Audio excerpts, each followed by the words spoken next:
काफ़ी मार भी पड़ी, शायद उसके कारण और भी कोशिश अच्छी हुई और हमने एग्ज़ाम दिया और हमारा सिलेक्शन हो गया।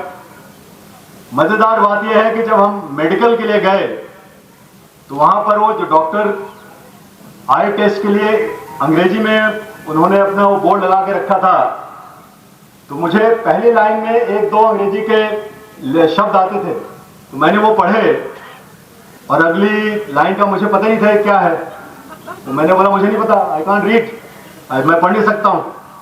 तो डॉक्टर साहब ने मुझे फेल कर दिया और 1 साल तक बहुत ही कठिनता से गुजरा, क्योंकि अंग्रेजी का एक शब्द नहीं आता था और पूरी जो स्टडीज थी वो पूरी अंग्रेजी में थी।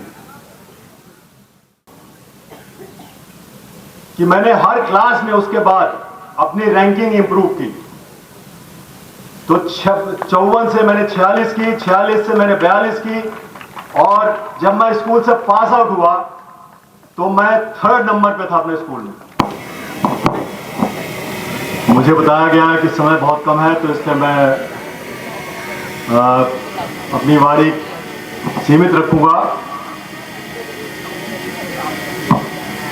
मध्य प्रदेश शासन के माननीय उप मुख्यमंत्री और हमारे बीच उपस्थित श्री राजेंद्र शुक्ल जी, सैनिक स्कूल रीवा के principal colonel Avinash Rawal,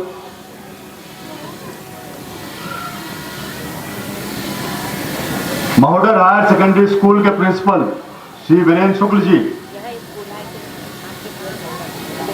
doctor S Tiwari ji, Shrimati Indraniya, sarpanch हमारे गांव की महोदर की, हमारे चाचा जी बैठे हुए यहाँ पर श्री राम लखन शर्मा जी, श्री प्रकल्प सिंह तिवारी जी, श्री संजय पांडे जी, यहाँ पर उपस्थित गांव और समाज के गणमान्य नागरिक, मॉडर्न हायर सेकेंडरी स्कूल के बहुत सारे बैठे मेधावी छात्र और छात्राएं,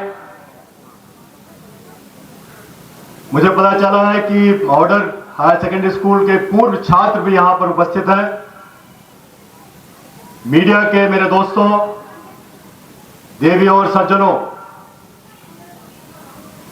आप सभी का मेरी तरफ से हार्दिक अभिनंदन एवं प्रणाम।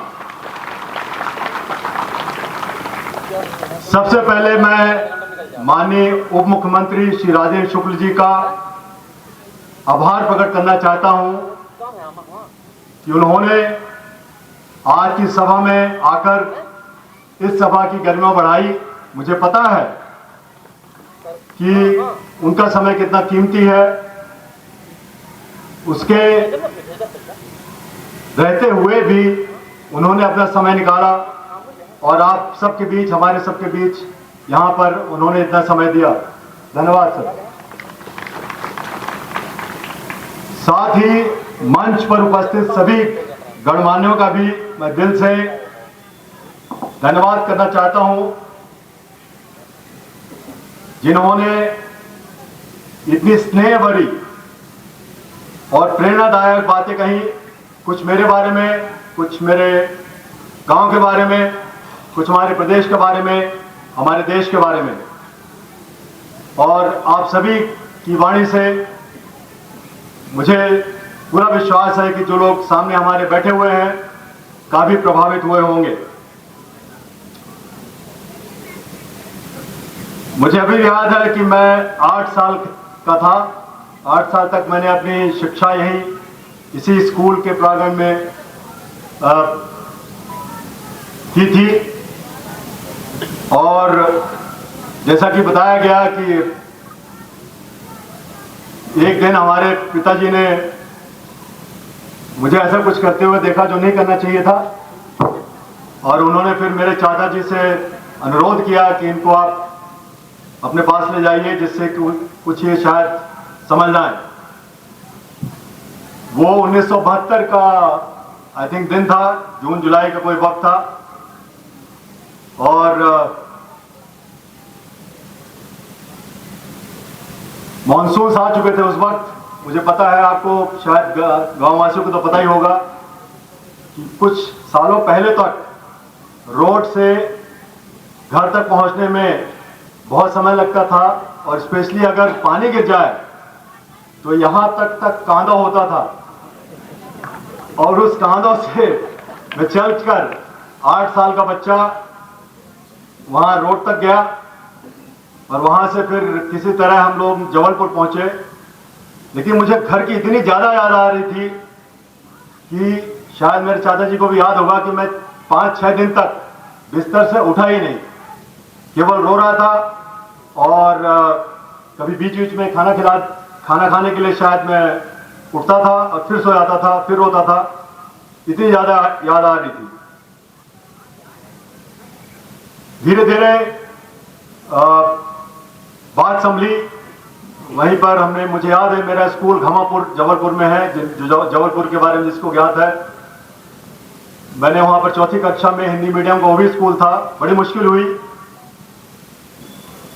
और फिर 5-6 महीने बाद मुझे पता नहीं मेरे पिताजी को क्या सपना आया, क्या उनके दिमाग में क्या बात आई, उन्होंने एक फॉर्म भेज दिया जबलपुर मेरे चाचा जी के पास कि सैनिक स्कूल एंट्रेंस का है, एक फॉर्म है, इनको बोलिए कि इसको तैयारी करें।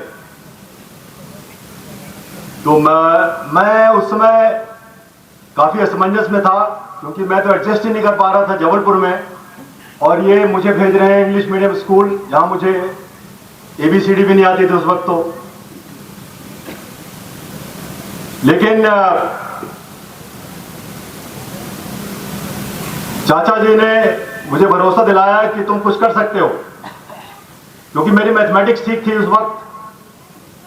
बाकी सब्जेक्ट ठीक ठीक थे, बट मैथमेटिक्स ठीक थी। तो वो बोले मैथमेटिक्स तुम्हारी अच्छी है, देखो कोशिश करो। हमने अपनी पूरी तरह से कोशिश की, काफी मार भी पड़ी, शायद उसके कारण और भी कोशिश अच्छी हुई, और हमने एग्जाम दिया और हमारा सिलेक्शन हो गया। मजेदार बात यह है कि जब हम मेडिकल के लिए गए तो वहां पर वो जो डॉक्टर आई टेस्ट के लिए अंग्रेजी में उन्होंने अपना वो बोर्ड लगा के रखा था। तो मुझे पहली लाइन में 1-2 अंग्रेजी के शब्द आते थे, तो मैंने वो पढ़े, और अगली लाइन का मुझे पता नहीं था क्या है। तो मैंने बोला मुझे नहीं पता, आई कांट रीड, मैं पढ़ नहीं सकता हूं।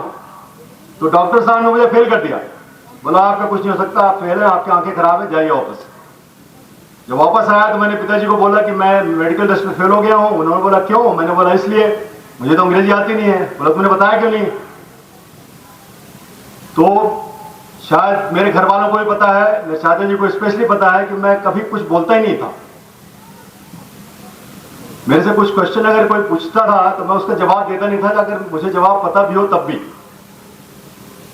फिर मेरे पिताजी ने प्रिंसिपल से जाके मुलाकात की, और प्रिंसिपल साहब ने उस वक्त के फिर से मुझे दूसरा चांस दिया कि आप हिंदी में पढ़िए। हिंदी में पढ़ा, पास हो गए। उसके बाद रेस्ट एज दे से इज हिस्ट्री, बिकॉज फिर मैंने साइंस स्कूल ज्वाइन किया, और 1 साल तक बहुत ही कठिनता से गुजरा, क्योंकि अंग्रेजी का एक शब्द नहीं आता था, और पूरी जो स्टडीज थी वो पूरी अंग्रेजी में थी। और इसमें कोई सरप्राइज की बात ये थी कि मैं क्लास में लास्ट आया। 54 स्टूडेंट थे। मेरी जो रैंकिंग थी वो 54 थी, क्योंकि मेरे को पता था मेरे से अच्छा सभी जानते हैं। तो ऑब्वियसली रिजल्ट को देखकर मेरे पिताजी को ऑब्वियसली मजा नहीं आया, अच्छा नहीं लगा। लेकिन मैंने बोला मुझे अंग्रेजी नहीं आती है, तो इसलिए मैं अच्छा नहीं कर पाया, मैं आगे और कोशिश करूंगा। धीरे धीरे कुछ सीखने में, कुछ समझने में सक्षमता प्राप्त की, और ये स्पेशली मैं बच्चों के लिए बोल रहा हूं कि मैंने हर क्लास में उसके बाद अपनी रैंकिंग इंप्रूव की। तो 54 से मैंने 46 की, 46 से मैंने 42 की, और जब मैं स्कूल से पास आउट हुआ तो मैं 3rd नंबर पे था अपने स्कूल में। तो जैसा कि कई लोगों ने यहाँ से स्टेज से बोला है कि बच्चों, ये जो आपके पेरेंट्स की सोशल, सामाजिक या आर्थिक स्थिति है, वो केवल ये दर्शाता है कि आपकी जो जर्नी है, आपकी शुरुआत है, वो कहां से हुई है। ये कभी नहीं तय कर सकता है कि आप कहां पहुंच सकते हैं, कहां जा सकते हैं। और भगवान की दया से उसका जीता जागता उदाहरण आपके सामने खड़ा हुआ है, क्योंकि ग्राम महोदर से न जहां लाइट थी न रोड थी, वहां पर हम छुट्टी में आते थे, हर 6 महीने में छुट्टी होती थी, यहीं पर पढ़ते थे। कंडील की लाइट में, कंडील पता है सबको, अब तो पता भी नहीं होगा किसी को, कंडील की रोशनी में पढ़ते थे रात में। और ये भी पता था हमें, क्योंकि घर की आर्थिक स्थिति अच्छी न होने के कारण there is no way out but to do well in studies. और शायद उसी जुनून ने मुझे प्रेरित किया कि मुझे करना ही है। और ये भगवान की दया है, हनुमान जी की दया है कि उसके बाद हर क्लास में हम आगे बढ़ते गए और उसके बाद नेशनल डिफेंस एकेडमी में हमारा एंट्रेंस हो गया। और बाकी पिछले 40 साल से ज़्यादा, 41 साल हो गए मुझे कमीशन सर्विस में। और तब से हर दिन, हर पल मैंने कहीं न कहीं से, किसी न किसी हर परिस्थिति से कुछ न कुछ सीखा, और जिससे मुझे आगे बढ़ने का और प्रोत्साहन मिला। और हरदम there is a divine force, या भगवान का आशीर्वाद तो रहता ही है, उसके कारण आगे हम बढ़ते रहे नौसेना में। और ये एक मैं कहूँगा कि लक फैक्टर भी होता है लाइफ में। लक की बात है, समय की बात है, सही जगह सही समय कि मुझे गवर्नमेंट ऑफ इंडिया ने भारतीय नौसेना का नौसेनाध्यक्ष नियुक्त किया।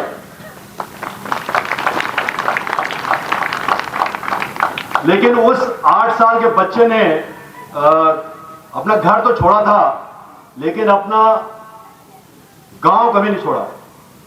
और पिछले 53 वर्षों से जब भी मुझे मौका मिला, मैं महोदर आया हूं, मैंने कोशिश की गांववासियों से मिलने की।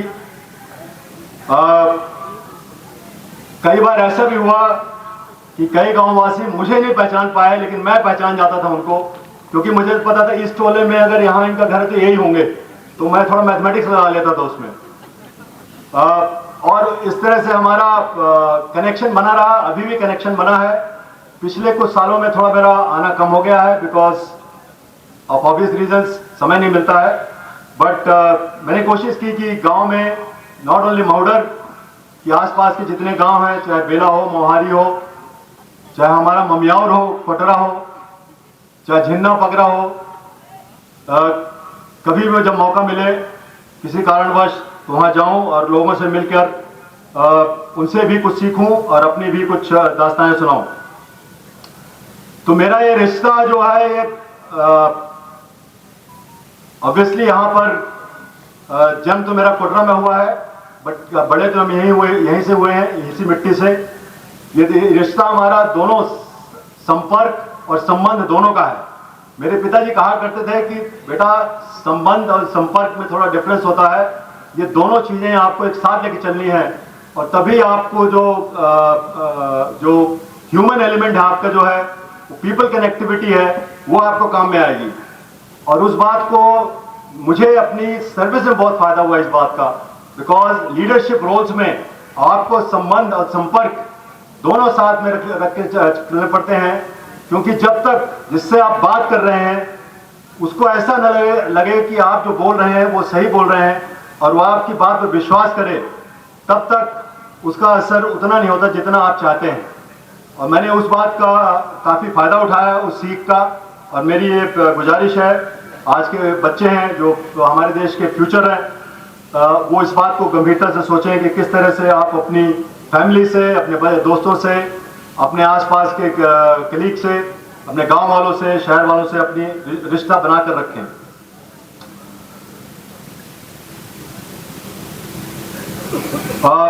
मुझे पता नहीं है कि मेरी लाइफ जर्नी से कितने स्टूडेंट्स इंस्पायर्ड, प्रभावित हुए हैं, लेकिन मुझे हरदम देखकर यह जरूर हर्ष हुआ है कि गांव और आसपास के क्षेत्रों से कई स्टूडेंट्स ने कई फील्ड्स में बहुत अच्छा रिजल्ट्स लाया है, सक्सेसफुल हुए हैं। और जब भी मैं कोई अच्छी स्टोरी सुनता हूं किसी गांव में के आसपास हमारे क्षेत्र में, तो मुझे बहुत खुशी होती है कि हमारे क्षेत्र से एक और लड़का या लड़की निकल गई और बहुत अच्छा कर रही है, ना ही हमारे प्रदेश में बल्कि देश और विदेश में। ये बहुत ही खुशी की बात है हमारे एरिया के लिए।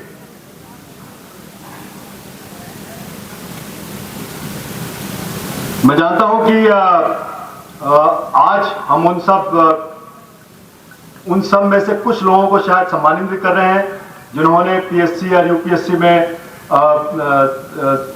जो सक्सेस पाई है उसके लिए, और उनको मैं एक बार फिर से बधाई देता हूं।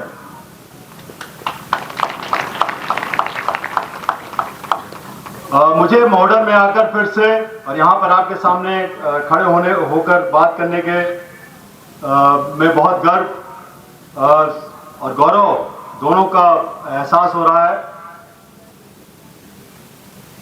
और स्कूल की जो रूपरेखा ऑब्वियसली देखकर अच्छा लग रहा है, क्योंकि कई सालों तक स्कूल का जो मेन ढांचा था वो नहीं बदला था। और मैं हरदम जब यहाँ से निकलता था तो सोचता था कि काश किसी दिन ये स्कूल थोड़ा डिफरेंट लगे, और अभी डिफरेंट लग रहा है। तो मेरे जो प्रिंसिपल हैं और जो बहुत सारे जो हमारे अध्यापक रहे हैं, उन्होंने जो कुछ भी अच्छा काम किया उनको बहुत बहुत बधाई। तो आज मैं जिन आत्मविश्वास, मूल्यों और संस्कारों के साथ आपके सामने खड़ा हूं, वह सब जैसा कि मैंने कहा मुझे यही मिले हैं, बॉर्डर की धरती से, बघेलखंड की संस्कृति से और मध्य प्रदेश की इस मिट्टी से। हमारे बुजुर्ग कहा करते थे, घाम ढल जाइए पर हिम्मत न ढले, अर्थात सूर्य ढल सकता है लेकिन हिम्मत कभी नहीं ढलती। और ये अगेन जो बच्चे बैठे हैं उनके लिए मैं आपको प्रेशर नहीं डाल रहा हूं आपके ऊपर, मैं केवल सुझाव दे रहा हूं कि never give up, never give in. क्योंकि अगर आपको कभी लगता है जिंदगी में कि मेरा कुछ नहीं हो रहा है, या मेरा वो नहीं हो रहा है जो होना चाहिए, या मुझे वो प्राप्त नहीं हो रहा है जो प्राप्त होना चाहिए, आपको केवल धैर्य रखना है, शांति रखनी है और काम करते रहना है। लेकिन क्योंकि hard work never goes waste, hard work कभी वेस्ट नहीं जाता है, वो आपको कभी न कभी सफलता दिलाएगा, ये आप मानकर चलिए। ये मेरा एक्सपीरियंस है और ये मैं आपको लिख कर दे सकता हूं कि अगर आप हार्ड वर्क करते रहेंगे और अपने आप पे बिलीव करेंगे तो आपको सफलता जरूर मिलेगी। हमें as a arm forces man मुझे बहुत खुशी है कि मध्य प्रदेश राज्य ने ऐसे कई वीर सपूत दिए हैं जिन्होंने हमें साहस और बलिदान से राष्ट्र का मस्तक ऊंचा किया है। आपको शायद पता नहीं होगा कि तीनों सेनाओं के बीच मध्य प्रदेश राज्य ने 3 अशोक चक्र, 5 महावीर चक्र, 23 वीर चक्र और अनेक वीर सैन्य सम्मान विजेता दिए हैं। तो मध्य प्रदेश केवल भूगोल में हमारे देश का हृदय नहीं है, यह भारत की आत्मा है, भारत की शक्ति है और भारत का गौरव है। आपको पता होगा कि हमारे माननीय प्रधानमंत्री श्री नरेंद्र मोदी जी ने कई साल पहले अपना संकल्प दिखाया था, अपना विजन दिखाया था विकसित भारत बाय 2047 का। और मैं आपका ध्यान उस तरह भी खींचना चाहता हूं कि हमारा देश 2047 तक तभी विकसित हो सकता है जब हर प्रदेश, हर क्षेत्र, हर शहर, हर गांव, हर आदमी उसमें अपनी भागीदारी दिखाए, जिससे कि हमारा देश जो है 2047 तक पूरी दुनिया में ऐसा देश बन जाए जहां पर तकरीबन 200 देश हैं, 199 देश के लोग ऐसी अपेक्षा करें कि भारत में जाके रहना है। और उसके लिए हमारे पास केवल 22 साल हैं। और मैं फिर से जो आज के हमारे युवतियां बैठी हुई हैं उन पर प्रेशर नहीं डाल रहा हूं, लेकिन मैं देख रहा हूं कि जो हमारे प्रधानमंत्री जी का, हमारे देश का जो सपना है कि 2047 तक हमें विकसित भारत बनना है, उस सपने को हम एक चलचित्र में अगर परिवर्तित करें तो उसके नायक भी आप हैं, उसकी नायिका भी आप हैं, उसके निर्माता भी आप हैं, उसके निर्देशक भी आप हैं। तो यहाँ पे आपके ऊपर बहुत बड़ी मैं कहूँगा चुनौती है, लेकिन अपॉर्चुनिटी भी है कि आप हमारे देश को आगे ले जाएंगे। 2047 तक जब हमारा देश जाएगा तो आप अपनी प्राइम ऑफ यूथ में रहेंगे, almost in your 30s, and that is the prime of our youth, 30 to 40, 45, when you can do anything।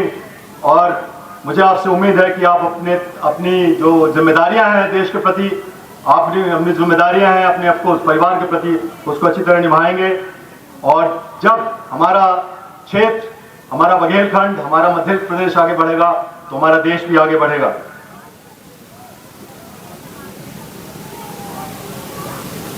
मैं क्योंकि इसलिए बोल रहा हूं क्योंकि अगेन कई लोगों को पता नहीं होगा कि हमारे देश की 40% आबादी 25 साल से कम की आयु की आज की दिशा में। तो अगर आप 20-22 साल और जोड़ दें तो यही जो 40% आयु है ये अपनी अर्ली 40s में होगी, उस वक्त 30s और 40s में। इसलिए हमारी जो ये डेमोग्राफिक डिविडेंड जो बोलते हैं अंग्रेजी में, और जिसके आप जो आज के स्टूडेंट्स हैं, चाहे वो स्कूल में हो चाहे कॉलेज में हो, आप ही इसके हीरो हैं, आप ही इसकी हीरोइन हैं, आप ही इसके प्रोड्यूसर हैं, आप ही इसके डायरेक्टर हैं, आप ही इसके निर्माता हैं, आप ही इसके निर्देशक हैं। आपके ऊपर ही ये एक तरह से मैं नहीं, पूरा देश आपके ऊपर एक तरह से आपको रिक्वेस्ट कर रहा है कि 2047 तक भारत को अगर हमें ऐसा देश बनाना है जो विश्व भर में नंबर 1 पर हो, तो उसमें हमें काफी मेहनत करनी पड़ेगी।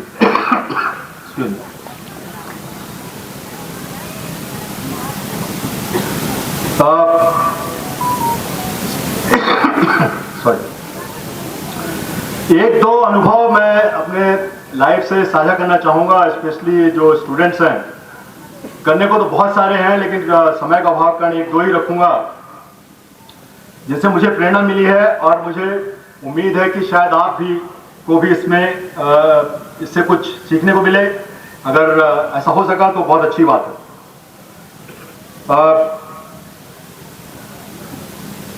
सबसे पहले जो मैं आपको बताना चाहता हूं कि हमारी जो पर्सनैलिटी है वो हमारे ऊपर निर्मित है, हमारे ऊपर जिम्मेदार। हम डिसाइड करते हैं कि हमारी पर्सनैलिटी कैसे बने, और सबसे इंपॉर्टेंट उसमें यह है कि हमें अपने ऊपर कॉन्फिडेंस होना चाहिए। क्योंकि मेरा यह मानना है कि अगर हम अपने ऊपर कॉन्फिडेंस नहीं रखते हैं तो आप किससे और उम्मीद कर सकते हैं कि आपके ऊपर वो कॉन्फिडेंस रखें। तो self confidence is the biggest booster in one's personality. मैं आपको ये लिख के दे सकता हूं कि अगर आप अपने आप को ऐसा सोचते हैं कि मैं ये नहीं कर सकता हूं, तो मानकर चलिए आप नहीं कर पाएंगे। लेकिन स्टार्ट पॉइंट ये है, अगर कोई भी कार्य आप करना चाहते हैं तो सबसे पहले आप अपने आप पर कॉन्फिडेंस करिए, ड्रीम बिग करिए, सपने बड़े सोचिए, और उसके बाद हार्ड वर्क करिए, और मानकर चलिए कि कभी ना कभी आप उसमें खरे उतरेंगे, और आपका जो सपना है, आपकी जो महत्वाकांक्षाएं हैं, उनको आप पार कर पाएंगे। ये मेरे ऑलमोस्ट 50-52 सालों का जो एक्सपीरियंस है उसके ऊपर मैं आपसे बताना चाहता हूं।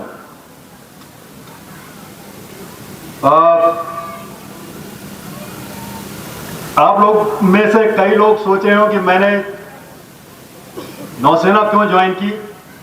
महोडर से जो समुंदर है, क्लोजेस्ट समुंदर, वो करीब 800 किलोमीटर से 1000 किलोमीटर की दूरी पर है।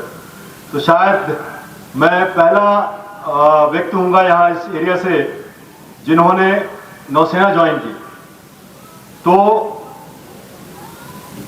कई सालों तक तो लोग, जब मैं छुट्टी में आता था, लोग पूछते थे बेटा तुम करते क्या हो नौसेना में। तो बताना मुश्किल हो जाता था कि नौसेना करती क्या है। और सबसे ज्यादा प्रॉब्लम मुझे घर में होती थी कि मेरी माँ पूछती थी बेटा करते क्या हो। कई बार हमारे साथ रहने भी आती थी, तो मैं सेलिंग में चला जाता था, तो पूछती थी बेटा करते क्या हो। मैं बोलता मैं नौसेना में जाके देश की सुरक्षा कर रहा हूँ।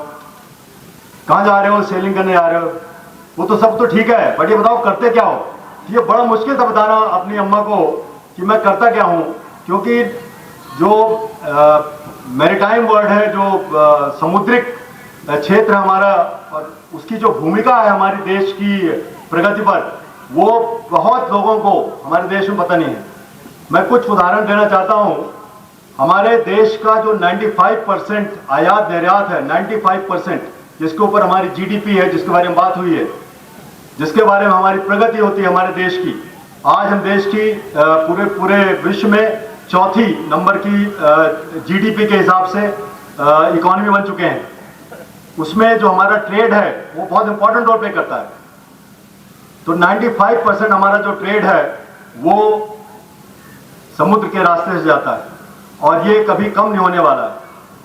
तो अगर समुद्र जो है वो अगर ठीक ठाक नहीं रहेगा वहाँ पर, अगर वहाँ पर शांति नहीं रहेगी, तो ऑब्वियसली उस पर हमारे देश की जो आयात निर्यात है उस पर असर पड़ेगा, और उसके बाद आपको पता ही है कि फिर क्या होगा। तो नौसेना ज्वाइन करने के बाद मैंने काफ़ी कोशिश की अपने गांव वालों को सिखाने की, अपने घर वालों को सिखाने की, और जब भी मुझे मौका मिलता है तो जहाँ भी, चाहे स्कूल्स हो, चाहे कॉलेजेस हो, चाहे यूनिवर्सिटीज़ हो, वहाँ पर जाकर बताने की कोशिश करता हूँ कि समुद्र का भारत का बहुत बड़ा पुराना रिश्ता है। ये आज का रिश्ता नहीं है, ये बहुत हजारों साल पुराना रिश्ता है। पूरी विश्व में दुनिया का जो सबसे पहला जो ड्राई डॉक है वो लोथल में बना गया है, पाया गया था, जो कि गुजरात में है। और ये भी कोई आशंका की बात नहीं है कि भारत सरकार ने अब डिसाइड किया है कि लोथल में हम एक नेशनल मैरीटाइम हेरिटेज कॉम्प्लेक्स बनाएंगे, जिससे कि हमारी जनता को पता चले कि हमारे समुद्र का और समुद्रिक रास्तों का हमारे देश के हितों में क्या उत्साह। तो मेरी आपसे उम्मीद है जब ये बन जाएगा तो आप लोग जरूर जाएं, बच्चे स्पेशली।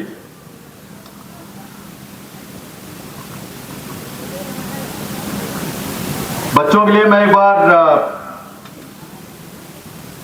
हमारे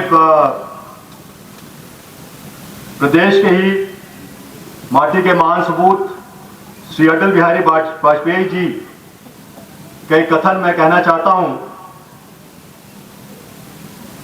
और ये लिंक करता है थोड़ा सा जो मैंने बोला था कि कभी गिव इन नहीं करना है, डोंट गिव अप।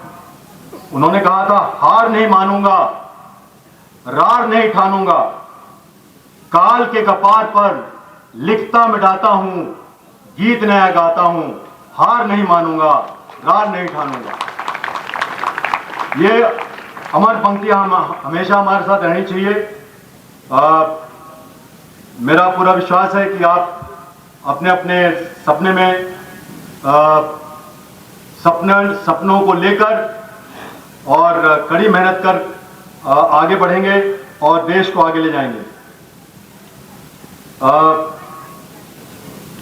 समय काफ़ी हो गया, इसलिए मैं अपनी वाणी समाप्त करने से पहले महोडर के ग्राम के सभी आदरणीय बड़ों, शिक्षकों और प्रिय साथियों के प्रति आधार से आभार व्यक्त करना चाहता हूं। आप लोगों ने इस कार्यक्रम में आकर मेरी और मेरी धर्मपत्नी का आभार बढ़ाया है, उसके लिए मैं बहुत बहुत धन्यवाद करना चाहता हूँ, क्योंकि ज़िंदगी में सबसे बड़ी चीज़ जो होती है वो समय होती है, और समय निकालना ही एक कला है। समय निकालना ही एक तरह से सबसे बड़ी कुर्बानी होती है। तो मेरी जाने से पहले बच्चों, मैं छोड़ूंगा नहीं आपको, एक बार और बोलूँगा, ध्यान रखिएगा कि जब आप ज़िंदगी में कुछ बन जाएं, कुछ आप हासिल कर लें, तो याद रहे कि जहाँ से आप निकले हैं, जिस सोसाइटी से आप निकले हैं, उसको मत भूलिए। उसके लिए ज़रूर आप कुछ करिए, चाहे वो धनराशि के रूप में हो, चाहे वो समय के रूप में हो, चाहे वो किसी रूप में, जिस रूप में भी आप कुछ कर सकते हो सोसाइटी के लिए, उसको कोशिश करिए कि आप उस सोसाइटी को दें, धन्यवाद दें। क्योंकि आपको पता है कि आपका जो सफ़र है वो आपका अकेले का नहीं है। वो सफ़र आपके साथ कई लोगों ने, कई आपके रास्ते में मिलकर आपका साथ दिया है, जिसके कारण आप जहां पहुंच पाएंगे वहां पहुंच पाए हैं। तो ये इसको आप अपने मन में बांध के रखिए कि जब कभी आपके पास ऐसी हैसियत आ जाए कि आप सोसाइटी को कुछ दे सकते हैं, तो ज़रूर दीजिएगा, आपका बड़ा कल्याण होगा। मैं उप मुख्यमंत्री श्री राजेंद्र शुक्ला जी का फिर से हृदय से धन्यवाद करना चाहता हूं कि आपने समय निकाला, और मुझे यह भी मालूम है कि आपके मार्गदर्शन में हमारे सैनिकों और पूर्व सैनिकों के कल्याण के लिए उल्लेखनीय प्रयास किए जा रहे हैं। उसके लिए भी मैं आपका हृदय से धन्यवाद करना चाहता हूं। आज आपकी उपस्थिति, आपका स्नेह, आपका आशीर्वाद मेरे लिए बहुत ही प्रेरणादायक और गौरव की बात है। और देवियों सज्जनों, आप सबका स्नेह, अगेन आशीर्वाद, आपका समर्थन और आपका सम्मान, इन सभी के लिए मैं दिल से बहुत ही आभारी हूँ। और मैं सभी को गुड हेल्थ, अच्छे स्वास्थ्य, हैप्पीनेस और कंटेंटमेंट जिसको कहते हैं, और आपके सपने जो भी आपने सोच रखे हैं वो पूरे हों, उसकी भगवान से प्रार्थना करता हूँ और आपसे विदा लेता हूँ। धन्यवाद। जय हिंद।